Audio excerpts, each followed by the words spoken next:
네,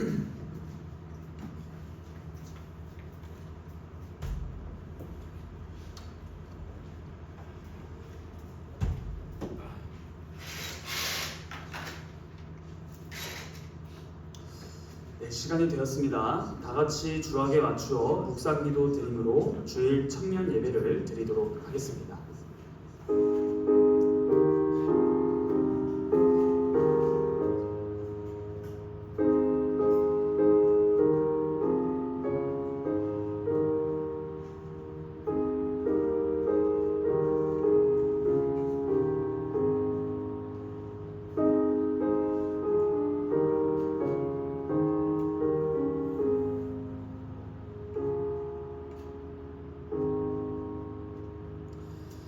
하나님이여, 주의 이름으로 나를 구원하시고 주의 힘으로 나를 변호하소서. 하나님이여, 내 기도를 들으시며 내 입의 말에 귀를 기울이소서. 낯선 자들이 일어나 나를 치고 포악한 자들이 나의 생명을 수색하며 하나님을 자기 앞에 두지 아니하였음이니이다. 하나님은 나를 돕는 이시며 주께서는 내 생명을 붙들어 주시는 이시니이다. 주께서는 내 원수에게 악으로 갚으시리니 주의 성실하심으로 그들을 멸하소서. 내가 낙헌제로 주께 제사하리이다. 여호와여, 주의 이름에 감사하오리니 주의 이름이 선하심이니이다. 참으로 주께서는 모든 환난에서 나를 건지시고 내 원수가 보험 받는 것을 내 눈이 똑똑히 보게 하셨나이다. 아멘. 사도신경은 우리의 신앙 고백을 요약한 것입니다. 찬송가 앞면에 있는 사도신경을 펴서 읽으며 우리의 신앙을 고백하도록 하겠습니다. 우리가 무엇을 믿습니까? 전능하사 천지를 만드신 하나님 아버지를 내가 믿사오며 그 외아들 우리 주 예수 그리스도를 믿사오니 이는 성령으로 잉태하사 동정녀 마리아에게 나시고 본디오 빌라도에게 고난을 받으사 십자가에 못 박혀 죽으시고 장사한 지 사흘 만에 죽은 자 가운데서 다시 살아나시며 하늘에 오르사 전능하신 하나님 우편에 앉아 계시다가 저리로서 산자와 죽은 자를 심판하러 오시리라. 성령을 믿사오며 거룩한 공예와 성도가 서로 교통하는 것과 죄를 사하여 주시는 것과 몸이 다시 사는 것과 영원히 사는 것을 믿사옵나이다. 아멘. 함께 찬송가 24장 찬양하겠습니다.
시편 90편 1절에서 4절 174페이지 찬양하겠습니다.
제가 대표로 기도하도록 하겠습니다. 거룩하신 하나님, 우리의 아버지 감사합니다.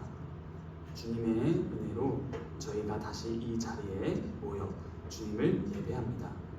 주님, 이 시간만큼이라도 정말 주님께 집중하여 주님의 말씀을 경청하고 주의 깊게 주님의 말씀을 알 수 있도록 또한 저희 마음자리를 허락하사 항상 주님과 함께하는 그 은혜가 얼마나 큰지 알려주시기를 원합니다. 하나님, 이 시간 이 자리에 참여한 모든 자들에게 주님께서 함께하여 주셔서 말씀에 대한 은혜로 말미암아 우리의 삶이 그릇되게 걸어가고 있다면 다시 바르게 잡아주시고, 무엇보다 주님, 저희 마음이 과연 어디로 쏠려 있는지, 도대체 우리의 언행을 무엇이 잡고 있는지, 주님, 한 혀와 한 입술로 주님을 사랑한다는 것과 이웃을 미워한다는 것이 공존할 수 없습니다. 주님, 저희의 마음이 온전히 예수 그리스도로 지배되고 있는지, 아니면 하나의 종교 생활을 하면서 우리의 마음은 주님을 믿지 아니하는 자와 별로 다를 바가 없는지 돌아보길 원합니다. 그러므로 주님, 이 시간 성령 하나님께서 역사하사 주의 말씀으로 저희를 돌아보게 하시고, 이 시간만큼이라도 마음을 내려놓고 주님 말씀하소서 제가 듣겠나요? 라는 태도로 저희가 이 자리에 주 앞에 예배하게 하여 주시옵소서. 주님께서 저희에게 필요한 말씀을 허락하여 주실 것을 바라옵고 원하옵고 믿사오며, 이 모든 말씀 살아서 역사하시는 우리 주 예수 그리스도의 이름으로 감사하며 기도하옵나이다. 아멘. 다 함께 시편 찬송 시편 25편 5절에서 7절 58페이지 찬양하겠습니다.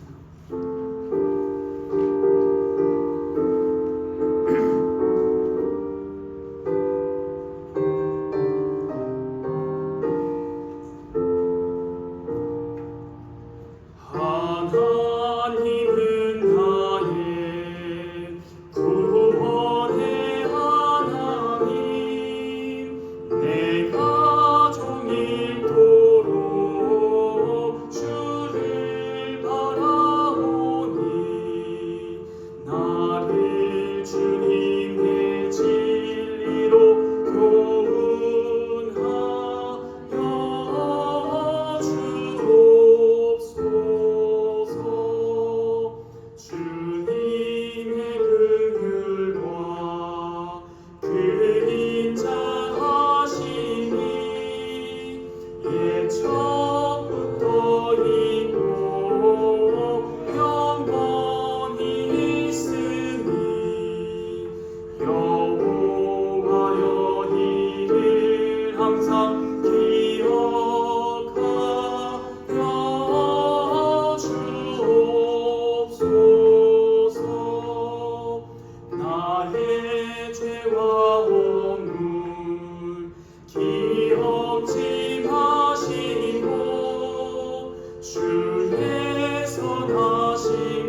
50장 부르시면서 준비하신 예물 드리겠습니다. 찬송가 50장은 1절만 부르도록 하겠습니다.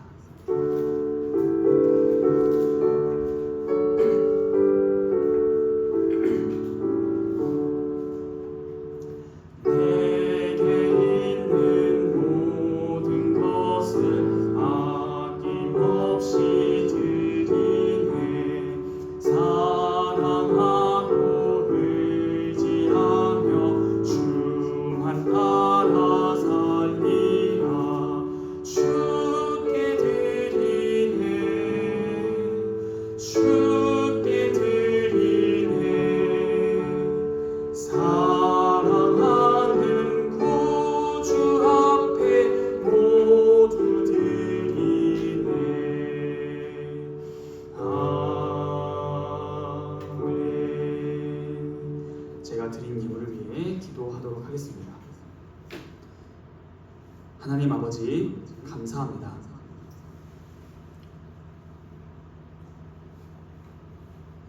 주님의 말씀에 따라 2렙돈을 드린 과부를 생각합니다. 2렙돈, 정말 그 작은 값을 그 과부가 내었는데 많은 사람들이 주 앞에 헌금하는 모습을 주님께서는 지켜보시면서 결과적으로 제자들을 향해 저 과부가 가장 많이 냈다 라고 하셨습니다. 이미 이 말씀을 따라서 저희가 충분히 묵상할 수 있는 것은 주님께서는 양의 많고 적음보다 그 사람과 그의 물질을 함께 보시는구나. 물론 주님께 나에 있는 것을 많이 드려야 하지만 많고 적음보다 주님께서 나를 보시는구나. 주님, 저희가 주 앞에 드리는 이 시간에 단지 돈 드리는 게 아니라 주님께서는 저희의 돈 솔직히 필요 없으십니다. 모든 만물이 다 주님의 것인데 저희에게 이 몇 푼 받아서 뭐 하시겠습니까? 주님, 그러므로 도대체 이 시간이 나에겐 어떠한 의미를 가지고 이것이 예배 시간에 왜 이렇게 중요한 시간인지를 알려주시기를 또한 구합니다. 하나님, 무엇보다 감사의 예물과 주일날 주님께 드리는 예물, 또한 각자의 소득의 11조를 드리는 그 모든 손길들을 주님께서는 다 보고 계십니다. 주님, 저희가 주님의 나라에 어떻게 보탬이나 주님의 나라에 도움이 될까요? 저희의 돈이 아니라 주님께서는 저희를 요구하고 계십니다. 한 사람을 너무나 소중히 여기시는 우리 주 예수 그리스도께서 나를 위하여 죽으시고 나를 위하여 다시 사셨으며 그 다시 사신 생명을 나에게 주셨는데 여전히 저희의 마음에 내 인생의 주인은 나다 라는 마음이 있다면 회개하는 마음을 허락하여 주시고 성령 하나님 긍휼과 자비를 풍성히 베풀어 주셔서 저희가 주님께서 요구하시고 말씀하시는 바를 잘 따라갈 수 있도록 주님 도와주시옵소서. 저희의 모든 삶, 저희의 모든 생활, 우리가 겪는 모든 상황 다 주님이 아시고 허락하셨습니다. 감당하지 못할 시험은 안 주시는 우리 아버지이십니다. 그러므로 믿음으로 내가 당면하고 있는 모든 상황을 어떻게 신앙으로 이겨 나아갈 수 있을까? 나에게 감당할 만한 힘을 주셨고 감당할 수 있는 시험만 주시라고 하셨으니 내가 지금 처한 상황에서 어떻게 살아가야 할까? 어떤 생각을 해야 하고 어떤 마음을 가져야 할까? 그러한 주님 말씀에 따라 성경에 따라 하나님 나라의 시민 생활을 이 땅에서부터 할 수 있도록 저희에게 긍휼과 자비를 베푸셔서 말씀과 성령으로 통치하시고 다스리시는 우리 주님께서 이 자리에 참여한 우리 모두의 마음을 주님의 선하신 길로 뜻대로 인도하시고 다스려 주시옵소서. 저희가 드린 예물 주님의 나라를 위하여 사용하여 주시고 저희와 저희의 예물을 함께 사용하사 저희를 이 땅에 보내신 본의를 주께서 이루시고 주님께서 친히 저희와 동행하시는 그 은혜를 만끽하며 누릴 수 있도록 저희 모두를 축복하여 주시옵소서.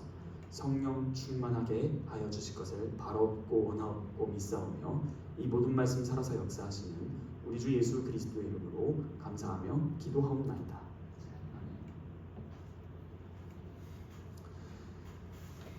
하나님께서 오늘 우리에게 주신 말씀은 마가복음입니다. 하나님께서 오늘 우리에게 주신 말씀은 마가복음 3장 죄송합니다. 마가복음 3장 7절로 12절입니다. 마가복음 3장 7절로 12절입니다. 다 찾으셨으면 제가 하나님의 말씀을 봉독하도록 하겠습니다. 예수께서 제자들과 함께 바다로 물러가시니 갈릴리에서 큰 무리가 따르며 유대와 예루살렘과 이두메와 요단강 건너편과 또 두로와 시돈 근처에서 많은 무리가 그가 하신 큰 일을 듣고 나오는지라. 예수께서 무리가 애워싸 미는 것을 피하기 위하여 작은 배를 대기하도록 제자들에게 명하셨습니다. 이는 많은 사람을 고치셨으므로 병으로 고생하는 자들이 예수를 만지고자 하여 몰려왔음이더라. 더러운 귀신들도 어느 때든지 예수를 보면 그 앞에 엎드려 부르짖어 이르되 당신은 하나님의 아들이니이다 하니 예수께서 자기를 나타내지 말라고 많이 경고하시니라. 아멘. 우리가 저번 주에 부활절을 맞이했고 오늘은 다시 마가복음 연속 강해를 다시 이어갑니다. 우리가 벌써 마가복음 1장 1절부터 3장 6절까지 많이 진행해 왔습니다. 그동안 예수님의 이러한 행적들을 살펴보면은 오늘 이 본문을 읽으시면서 그동안 말씀을 정말 잘 들었고 이해하셨다면 어떤 예수님에게 반복되는 패턴이 있네 라는 것을 알 수 있으실 것입니다. 그것이 무엇인가 라는 것입니다. 바로 오늘 7절에 예수님께서 바다로 물러가십니다. 지금 이 상황이 어떻게 읽혀지시는지는 모르겠습니다만 예수님의 이 전 행보 2장 1절부터 3장 6절까지가 몇 가지의 에피소드가 있다고 했었죠? 우리 2장 1절부터 3장 6절까지 몇 가지의 에피소드가 있었죠? 5가지. 그걸 간단하게 한번 봐볼까요? 다시 2장 1절부터 12절까지는 지붕 뚫고 하이킥이 아니라 지붕 뚫고 내려온 병자 고치기. 그렇죠? 그리고 이것이 끝나자마자 레위, 마태를 부르신 것입니다. 그리고 금식. 왜 바리새인들과 세례요한의 제자들과 그 팀들은 금식하는데 왜 당신들은 안 해요? 라는 것이었고 그 다음 네 번째 에피소드가 밀이삭 사건입니다. 말 그대로 제자들이 따서 비볐다 라는 것으로 당시 유대인들의 교훈, 랍비들의 교훈에 근거하여 타작행위와 탈곡행위를 했다라는 것이죠. 이렇게 해서 안식일날 일했다라는 것을 트집 잡았고 그 다음 그 손 마른 자를 고치신 것입니다. 자, 이런 식으로 예수님이 5가지 에피소드를 통하여 내가 누구게 라는 것을 계시해 주셨고 이렇게 예수님이 내가 누구게 라는 걸 할 때마다 우와 하는 게 아니라 죽이자라는 것으로 우리가 저번에 6절로 끝난 겁니다. 예수를 어떻게 죽이지? 이렇게 끝난 거예요. 그러니까 이 5가지 에피소드 2장 1절부터 3장 6절까지 봤을 때 예수님께서 나를 본인을 계시하실 때마다 적대 세력은 분노와 살인이 충만해지기 시작합니다. 그런데 항상 이 에피소드를 봤을 때 예수님의 어마어마한 지혜로 그들의 입을 막으실 뿐만 아니라 막는 걸 넘어서 그 기회를 활용해서 자기를 계시하셨던 거예요. 그래서 우리가 저번에 손 마른 자를 고치심으로, 그러면은 우리가 예상하는 7절의 우리의 생각에 따르면 어떠한 이미지가 나와야 자연스럽냐 하면 많은 무리가 몰려들기 때문에 예수님께서 일하기에 매우 적합한 상황적, 구조적, 배경적 다 깔렸다라는 거예요. 그런데 지금 예수님께서 의아한 행동을 하고 계시는 겁니다. 그게 뭐예요? 물러가세요. 또 사람이 없는 곳으로 물러가십니다. 제가 처음에 이 말씀을 드릴 때 그동안의 말씀을 잘 들었다면 예수님의 어떠한 행동에는 패턴이 있다라는 것을 말씀드렸었어요. 이거 보시면서 기억나시는 거 있으신가요? 네, 1장에 한번 가볼까요? 1장 35절입니다. 이 35절 전 29에서 34절에는 이때도 뭐예요? 많은 사람을 또 고치세요. 고치는데 35절 뭐예요? 새벽 아직도 밝기 전 예수께서 일어나 나가, 여기서 뭐라고 번역됐어요? 한적한 곳. 이게 원래 뭐라고 했었죠? 광야입니다. 그래서 광야로 나아가서 뭐 하세요? 기도하세요. 지금 대박 쳤거든요. 대박 쳤는데 가게가 대박이 났는데 주일은 쉽니다. 약간 이런 느낌. 그럼 누군가는 이렇게 할 수 있어요. 답답한 소리 하고 있네. 지금 주말에 이 매출을 포기한다고? 약간 이런 느낌일 수 있어요. 그러니까 지금 예수님을 쫓아다니는 사람들이 그렇게나 많은데 도대체 주님은 어디로 갑니까? 라고 해서 우리가 저번에 말씀을 드렸을 때 37절 시몬과 및 그와 함께 있는 제자들이 와서 이 30절을 보면은 모든 사람이 주를 찾나이다 라는 말이 어떻게 들린다라고 설명을 해드렸었냐면 뭐 하세요? 이런 느낌이었었다고 기억나시는지 모르겠어요. 이런 식으로 예수님께서는 다음에 더 자세히 볼 거지만 여러분 우리가 지금 마가복음을 읽고 있는데 누가복음을 읽으면 포인트가 있어요. 우리 마가복음을 읽을 때는 어떤 단어가 많이 나온다고 했죠? 곧, 즉, 오케이, 좋습니다. 누가복음에는요 예수님께서 어떠한 행동을 하기 전에 항상 기도하시는 장면이 나와요. 그러니까 누가복음은 기도하는 예수님이에요. 근데 마태랑 마가는 그거를 안 씁니다. 예수님께서는 우리가 우리 다음 주에 볼 게 뭐예요? 13절부터가 12제자를 부르는 거죠. 근데 이 병행구절 누가복음 6장 나오죠. 6장으로 잠깐만 우리 예습 한번 해볼까요? 누가복음 6장으로 한번 가보시겠습니까? 6장 12절이에요. 누가복음 병행구절이죠. 6장 12절입니다. 12제자를 부르시기 전에 12절에 뭐라 나오죠? 이때에 예수께서 기도하시러 산으로 가사 얼마나? 밤이 새도록 기도하셨다. 여러분 이런 질문 해보셨나요? 하나님께서는 나의 모든 것을 다 아시는데 내가 왜 기도하지? 오늘은 조금 내가 일이 많았고 일정이 빡빡한 삶을 살았기 때문에 오늘 하루는 기도를 좀 쉬어도 되지 않나? 오늘은 이러한 사정이 있었기 때문에 내가 오늘 하루 기도 안 한다고 뭐 달라지나? 라는 말을 단번에 분쇄시키는 게 하나님 그분 자체이신 예수님께서는 밤이 새도록 기도하셨다. 이 말씀 한마디가 우리가 기도를 하지 못하는 여러 가지 핑계거리들을 다 차단시켜 줍니다. 그러므로 이 누가복음은 예수님께서 어떠한 큰 일을 하시기 전에 항상 기도하시고 시작해요. 그런데 오늘 마가복음은 어떻게 돼요? 반대로 큰 일을 마치시고 기도하세요. 이런 식으로 예수님의 어떠한 일을 하심은 앞뒤로 항상 하나님과 교제하고 교통하는 시간을 확보하셨다. 여러분들이 기도에 대해서 여러 가지 궁금증들이 들 수 있으십니다. 그런데 하나는 꼭 알고 계세요. 무슨 일을 하기 전, 무슨 마음을 먹기 전, 그리고 그 일이 끝난 후 항상 예수님의 그 모범은 기도하셨다라는 것입니다. 그러므로 오늘 본문 7절도 보시면 손 마른 사람이 고쳤으면 대박이 났거든요. 소문이. 얼마나 소문이 났어요? 8절이죠. 유대와 예루살렘과 이두메와 요단강 건너편과 두로와 시돈.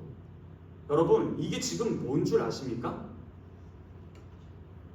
이 8절의 유대와 예루살렘은 지금 예수님께서 사역하시는 건데, 이 전에 7절을 보면 갈릴리에서부터 시작해요. 그러니까 지금 예수님께서 사역하시는 장소가 어디예요? 갈릴리인데 1장 1절부터 14절인가 5절까지는 서론이면 그 다음부터 예수님께서 갈릴리에서라는 말이 나왔었어요. 1장에서. 그러니까 이렇게 생각하시면 편해요. 3장 6절까지가 갈릴리 사역 전반전, 그리고 3장 7절부터 6장까지가 갈릴리 사역 후반전이에요. 그러므로 지금 이 7절에서 말하는 갈릴리, 예수님이 계신 중심이죠. 그 다음 유대와 예루살렘, 남쪽이에요. 예수님 중심으로 생각해보면은 남쪽. 그리고 나서 어디예요? 이두메. 이두메가 어디냐면요, 이두메는 여기 처음 나오는데요, 에돔이에요. 에돔. 에돔이 누군죠? 에돔이 누구예요? 역시 더 남쪽. 그쵸? 그럼 예루살렘을 기점으로 요단강 건너편이죠. 어디예요?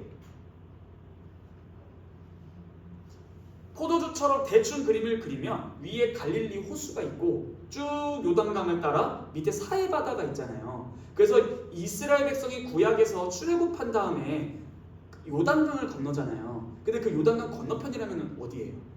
여러분들에게 편하게 보면 이렇게 건너잖아요. 여기가 여기고 이 지중해, 여기 그 팔레스타인, 그 다음 여기가 요단강이 흐르고 여기가 이제 동쪽이에요. 다 말해줬네요. 동쪽이에요. 남쪽, 예수를 중심으로 남쪽 소문 퍼졌고, 동쪽 건너편 강 건너 소문 퍼졌어요. 그 다음 또 어디 나와요? 두로와 시돈, 북서쪽이에요. 그러니까 지중해 빼고 예수님 중심적으로 남, 동, 북, 서쪽. 그러니까 이게 당시 SNS 있었어요? 인스타그램 있었나?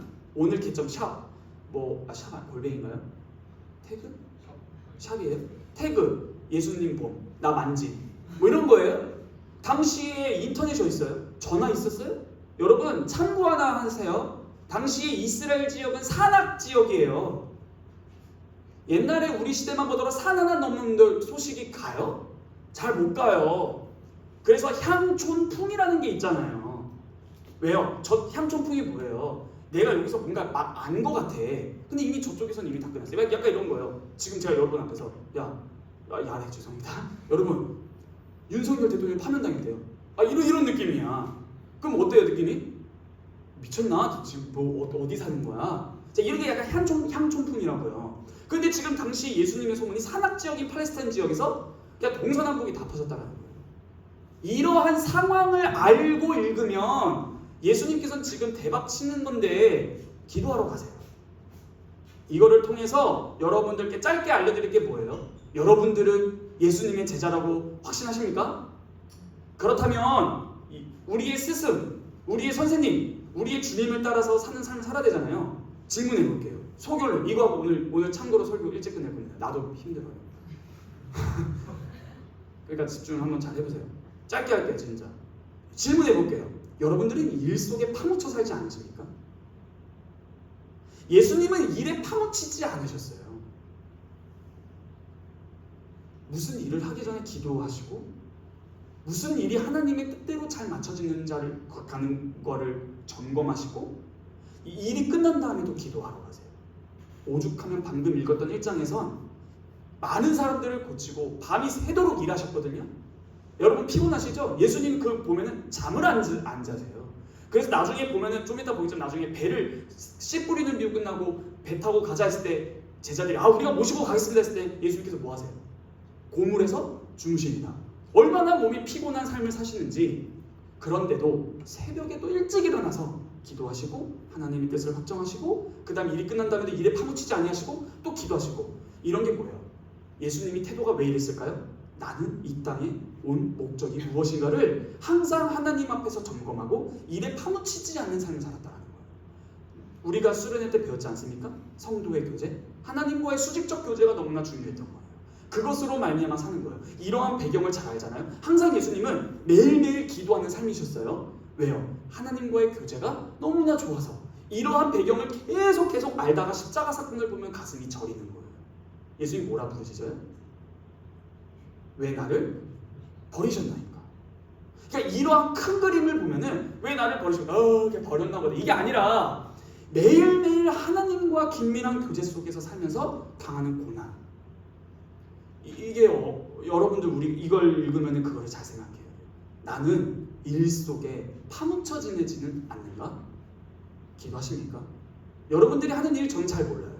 여러분들도 저의 일을 잘 모를 수 있어요. 각자의 전문 분야가 다르니까. 전 그래서 함부로 여러분들의 일에 대해서 말을 하지 않습니다. 웬만하면. 그래서 저는 항상 공부하면서 느끼는 게 전문 영역은 전문가에게 맡기는 게 맞는 것 같아요.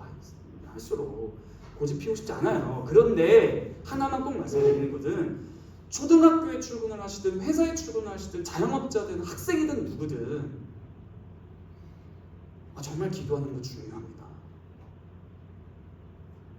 그리고 그 일이 끝나고 나서 힘들어. 넷플릭스 봐야지. 집에서 치킨 뜯어. 그게 아니라 주님 오늘 제가 예수 그리스도적인 품성대로 살았나요? 옆에 있는 선생님과 옆에 있는 직장 동료와 주님 너무 힘듭니다. 주님 이러한 상황을 다 아시는데 감당할 만한 시험만을 주신다고 하셨던 그 말씀을 믿습니다. 이런 기도 하시나요? 되게 중요해요. 우리 기도해야 돼요. 여러분 이런 경험 해보신 적 없겠지만 제가 지금 잠깐 기도하겠습니다. 설교 중만에 잠깐만 기도할게요. 기도합시다. 하나님 아버지 감사합니다. 주님 저희 너무 연약합니다. 저희 하루하루 살아가는 것이 벅찹니다. 사람 때문에 스트레스 받습니다. 일하는 거 너무 힘듭니다. 하물며 나이는 먹어가는데 이게 내일이 맞나? 회의감이 들 때도 있습니다. 인간에게 치입니다. 교회 와서도 같은 성도라고는 저 사람에게 치입니다. 이런 치일 때에 분명히 더 기도해야 되는데 예수님께서 오히려 흥황하실 때 기도하셨습니다. 날마다 주님의 뜻을 분별하는 삶이 저희에게 필요합니다. 저희 모두에게 지혜를 주시옵소서. 그런데 이 지혜는 기도를 통해서 주십니다. 날마다 주님께 기도하여 수직적 관계를 회복하게 하시고 일에 파묻혀 사는 인생이 아니라 예수님께서도 그렇게 바쁘시고 그렇게 피곤하신데도 새벽 일찍 일어나 광야로 가셔서 주님께 기도하셨으며 12제자를 부르기 전에는 산에 올라가셔서 밤이 새도록 기도하셨습니다. 결국에는 십자가에 못 박히기 전에는 땀이 핏빛이 핏방울이 될 때까지 엎드려서 기도하셨습니다.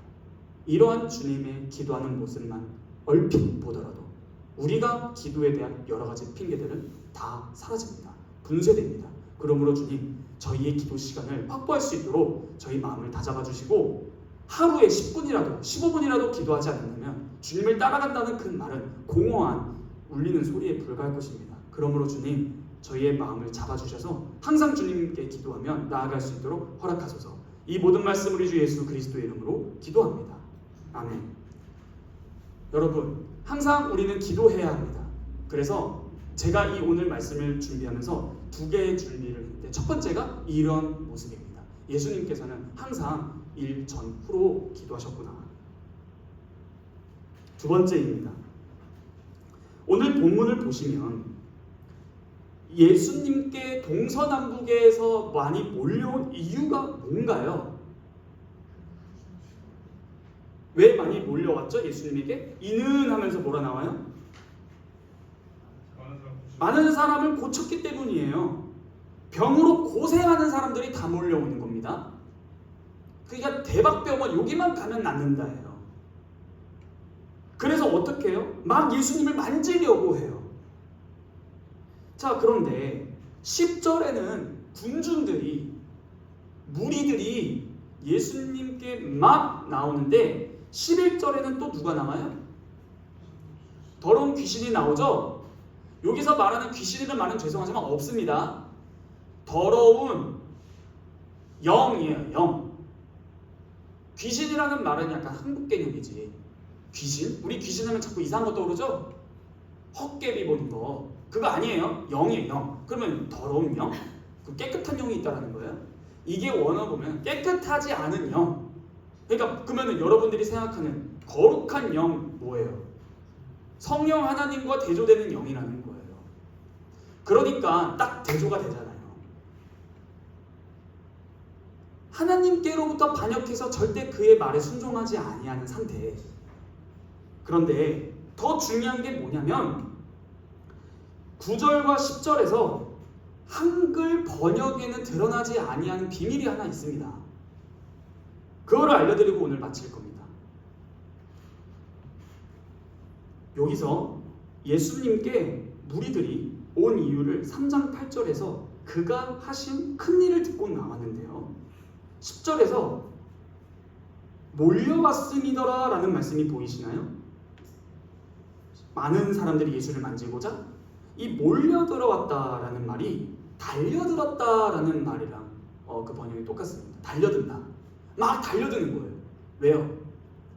고침받으려고 내가 늦게 가면 대기표만 3,000번인데 막 달려가는 거예요. 그런데 다음 11절에서 귀신들이 예수님 앞에 어떻게 했다 나와요?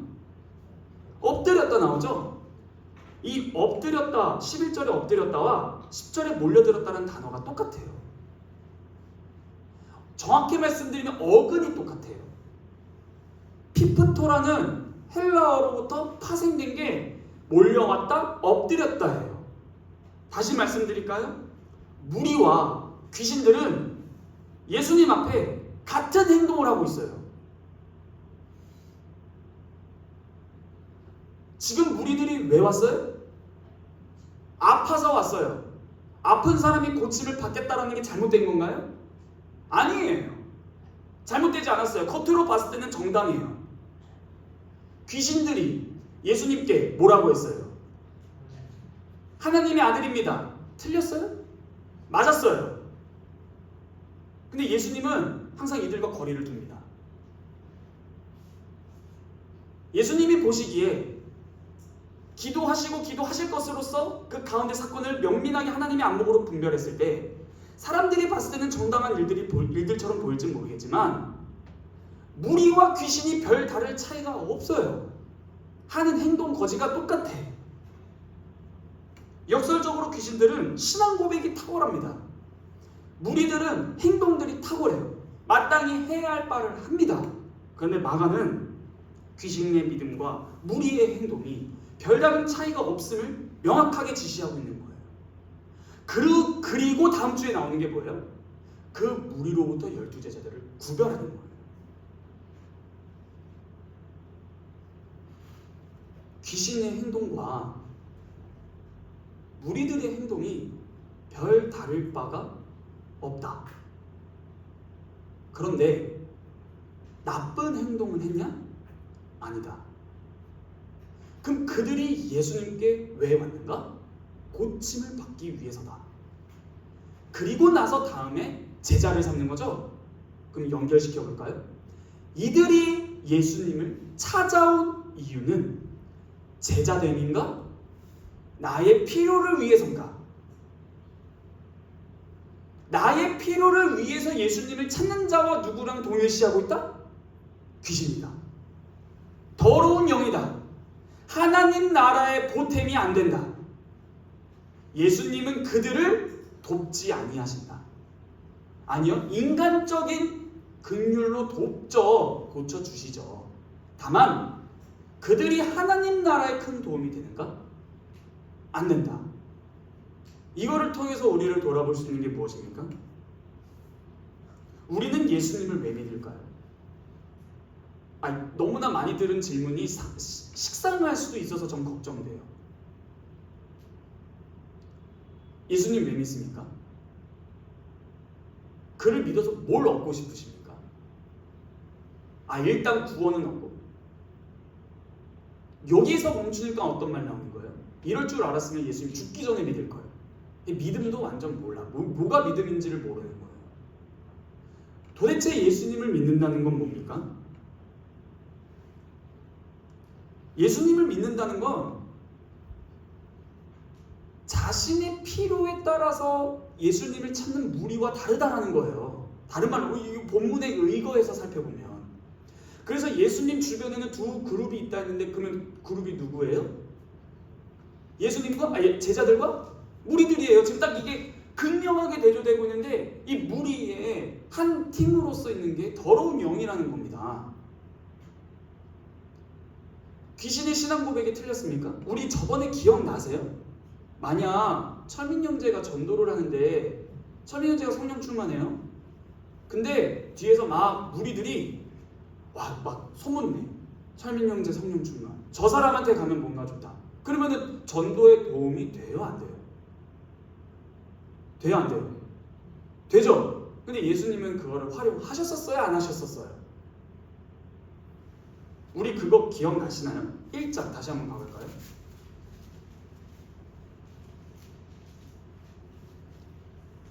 (24절) 읽겠습니다. 나사렛 예수여, 우리가 당신과 무슨 상관이 있나이까? 우리를 멸하러 왔나이까? 난 당신이 누군 줄 압니다. 하나님의 거룩한 자입니다. 이거 하나님의 아들이잖아요.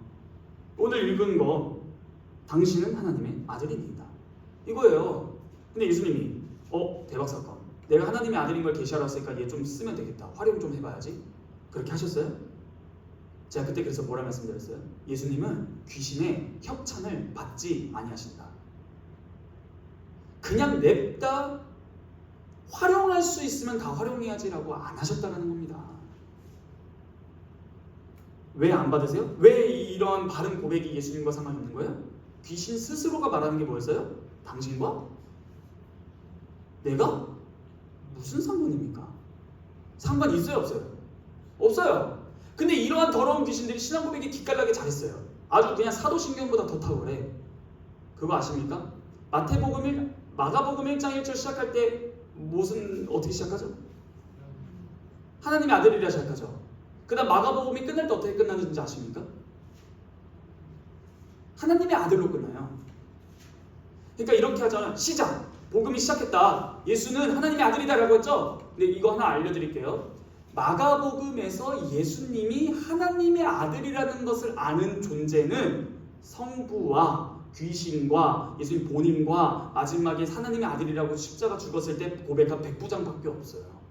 너무 이게 신기한 문학적인 키예요. 시작부터 딱 이렇게 영화를 딱 소개하는 거예요. 하나님의 아들 예수 그리스도. 근데 영화가 시작부터 끝날 때까지 아무도 이 사람이 예수가 하나님의 아들인지 몰라요. 그런데 이러한 상황에서 당신은 하나님의 아들입니다라는 말이 전도에 도움이 안 되는 건가? 예수님 참 답답하네. 그런데 왜 안 쓰시냐? 본인이 알아요. 귀신이 나는 당신과 상관이 없습니다. 그래? 나도 너와 상관이 없다라는 거예요. 이러한 맥락에서 이젠 이 귀신이 똑같이 하나님의 아들이라는데 이러한 존재가 누구랑 관련이 된다? 무리들. 여러분, 여기서 하나 알 수 있는 게 뭐예요? 귀신과 무리를 합쳐볼까요? 공통점이 뭐예요? 하나님과 예수님과 상관이 없어요. 그런데 또 놀라운 게 뭔지 아세요? 신앙 고백을 합니다. 우리 방금 뭐 했어요? 어떤 신앙 고백했어요?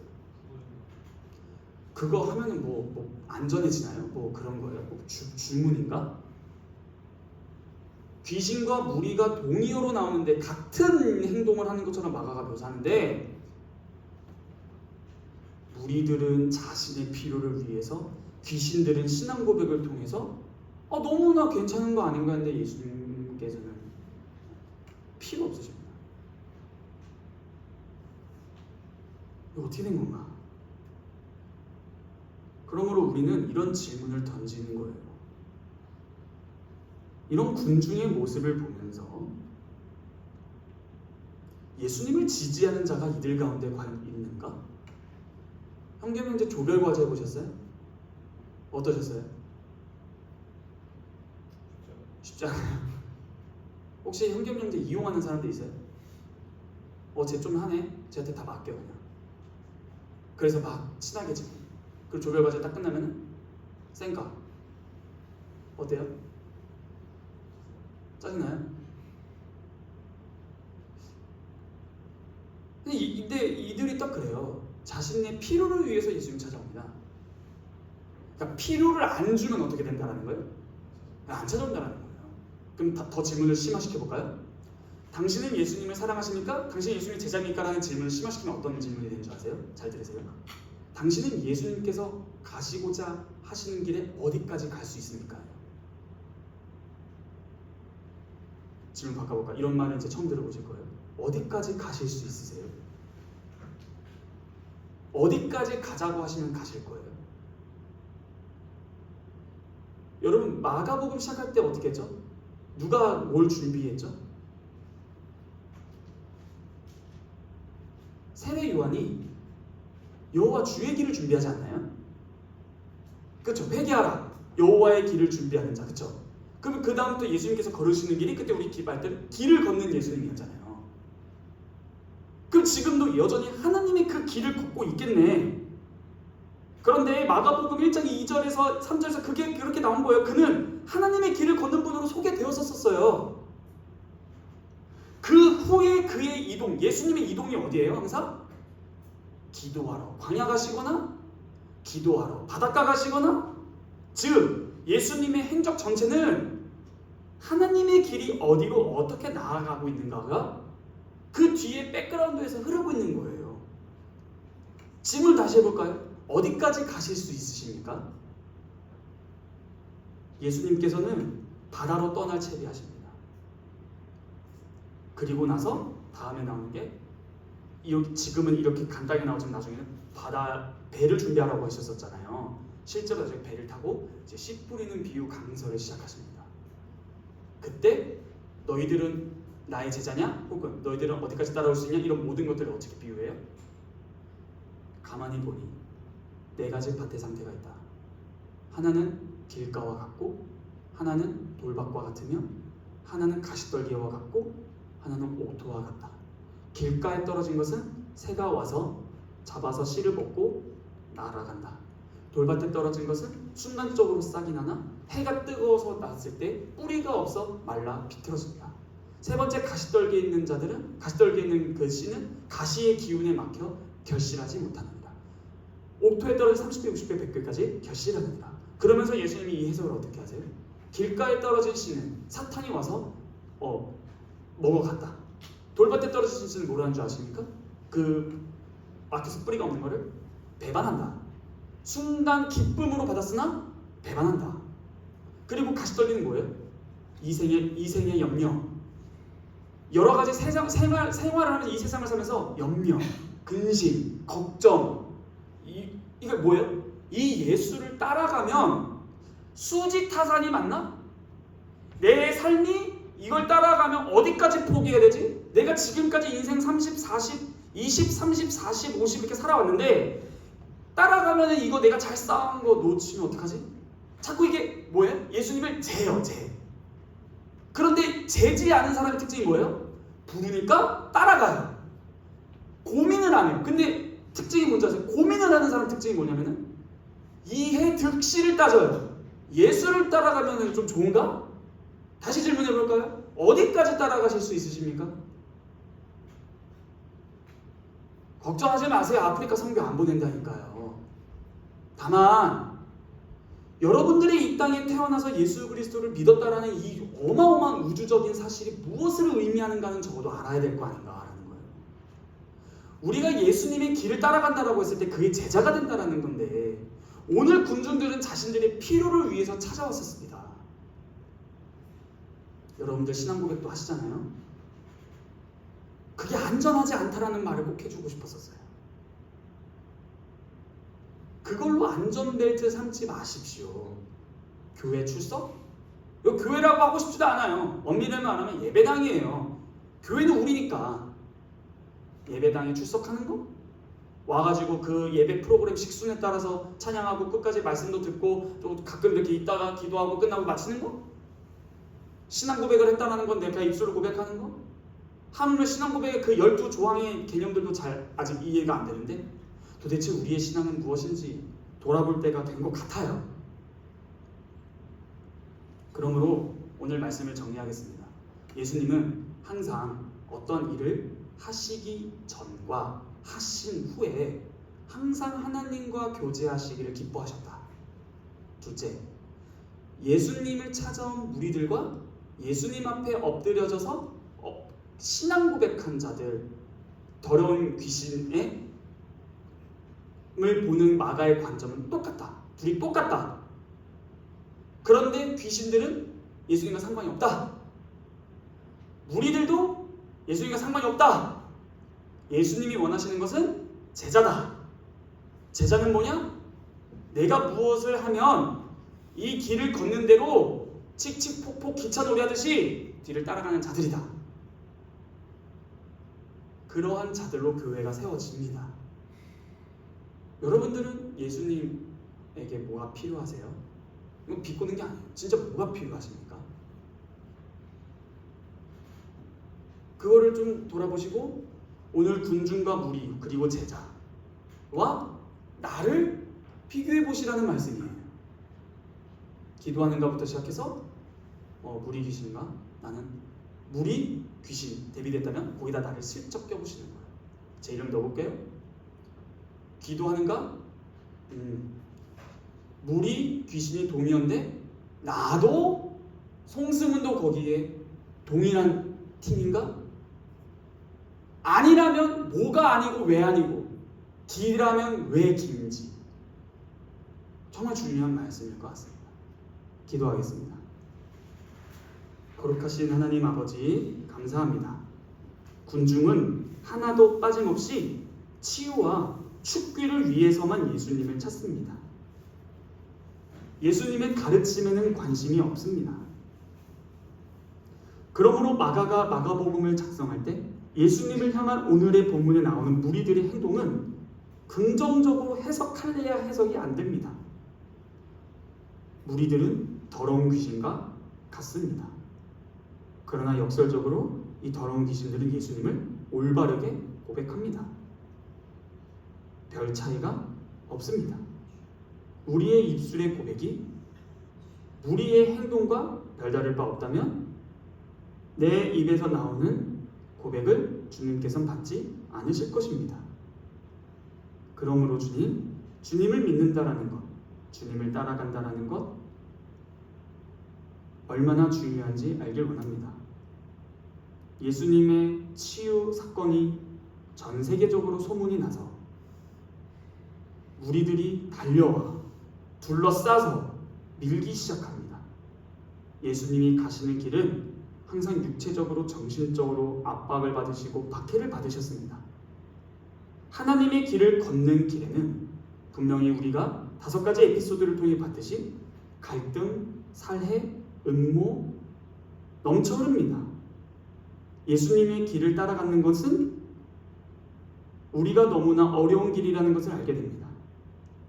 그러므로 주님의 길을 걸어가는 우리 모두에게 믿음을 더하여 주셔서 이 믿음 흔들리지 않고 오늘날도 승천하셔서 하나님 보좌 우편에서 앉아서 우리를 중보하시는 우리 주 예수 그리스도를 굳게 붙잡고 주님의 길을 걷게 하여 주시옵소서. 이 모든 말씀 살아서 역사하시는 우리 주 예수 그리스도의 이름으로 감사하며 기도하옵나이다. 아멘. 다 함께 찬송가 2장 찬송하겠습니다.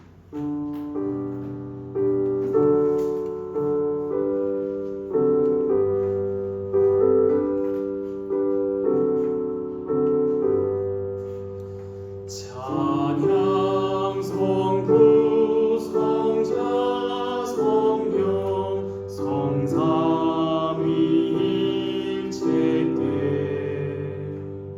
영원 무궁하기까지 영광을 돌리세 영광을 돌리세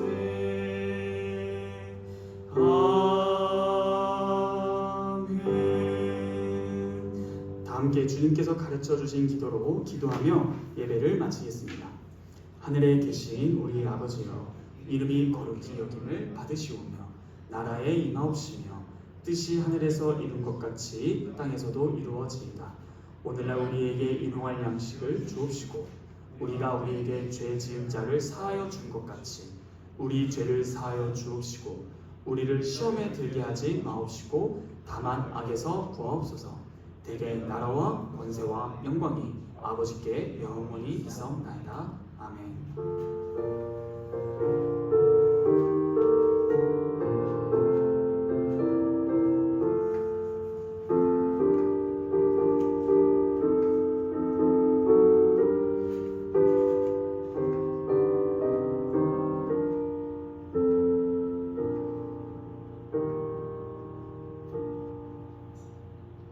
말씀을 마칩니다.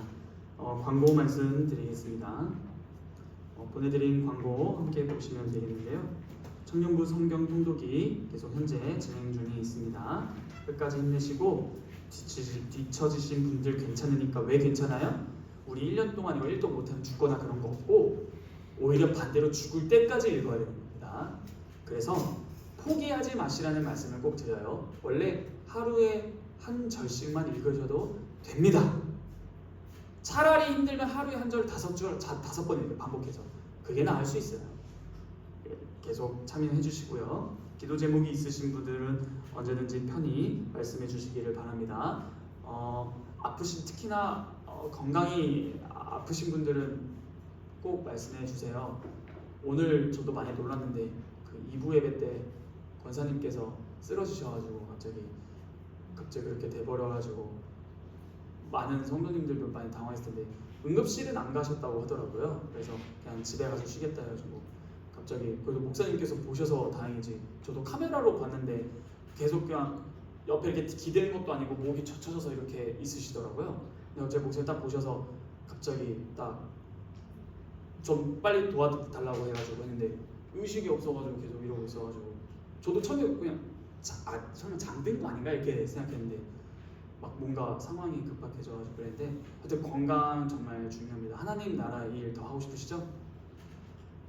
아닌가? 빨리 가서 그냥 찬양하면서 맨날 오늘은 찬송가 4232장 이러면서 빨리 하고 싶으실 수도 있겠지만 천사들과 함께 야 네 가브리엘 그때 나한테 빨리 말해줘서 이렇게 하고 싶었잖아요. 근데도 그래도 건강하셔야 돼요. 그래서 열심히 하나님 나라 일 더 하고 가세요. 가서 같이 봅시다. 그렇게 하시면 되고 점심값 계좌 이제 점심값 계좌 안 내는 게 전통이 되는 것 같은데 다들 이거 무료 아닙니다. 저희 무료 급식소 아니고 다들 이렇게 2,000원씩 하고 일주일에 10,000원 그렇게 또 잘 신경 한 달에 10,000원 한 달에 10,000원 잘 신경 써주시면 감사하겠습니다. 그리고 정교인 바자회 우리 어제 성황리에 잘 맞춰서 수익금도 꽤나 나는데 우리의 수련회가 풍성해질 것 같아요. 그래서 너무 벌써 행복하고 또 뿌듯뿌듯하고 가서 뭐 먹을지 벌써 쇼핑할 생각에 장보기 팀으로 전태로 갔어요. 저 장보기 팀에서 대하 소금구이 뭐 그런 것들 두꺼운 스테이크 해가지고 미디움 레어 이런 거 벌써 설레죠? 자, 수련회 가야 된다 안 가야 된다? 가야 된다. 이번엔 다르다. 가리비가 올라올 수 있다. 다르다. 버터 소금구이 다르다. 자 그리고 어제 너무 많이 수고하셔서 몸이 되게 많이 찌뿌둥하시고 김치 나르느라 너무 수고하셨어요.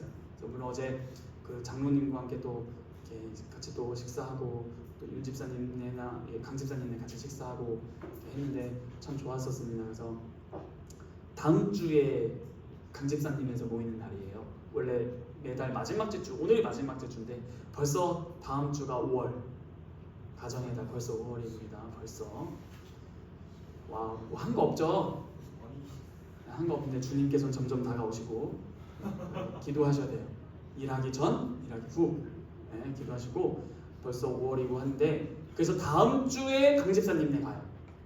그리고 그 다음 주에 중고등부 연합 그리고 다음 주에 이렇게 한번 끝나고 그 다음 주 또 다시 강 집사님 가면은 6월 그리고 하면 기말고사 끝나고 이제 방학해서 7월 8월, 9월 이제 8월 때 여름 수련회 9월 또 하면 이제 거기서 추워 막 벌써 이렇게 됩니다. 시간 빠르죠? 주님이 오십니다. 네, 좋습니다. 그래서 오늘은 제가 오늘 진짜 설교 일찍 끝냈죠? 왜 말 안 한 줄 아세요? 내가 말해도 안 믿을 것 같아서 또 일찍 끝난다면 그러겠지 하면서 벌써 막 자버릴 것 같아가지고 좀 끝냈는데 지금이 이 핸드폰 시계로 3시 7분입니다. 그래서 딱 30분만 근데 수가 우리 정예 우리 멤버가 됐잖아요. 어떻게 뭉쳐서 해야 될까요? 아니면은 그래도 나눠서 해야 할까요? 뭉쳐서 하면 40분만 하고 20분 하고 해서 4시에 4시나 4시 10분에 모든 청년부 순서 마치고 해산하도록 하겠고 서영이가 좀 꽤나 탐탁지 아니한 모습으로 전사님 회의는 언제예요? 막 이런 눈빛을 보내주고 있는데 회장이면 다야 나 회의 안 해. 네, 농담이고 하여튼 일단은 오늘은 모여서 40분, 40분 정도 모임하고 주께서 쓰신 사람 10분, 20분 한 다음에 딱 끝내는 걸로 하고 회의는 회장님 우리 나중에 또 대답을 안 하세요. 큰일 났어요.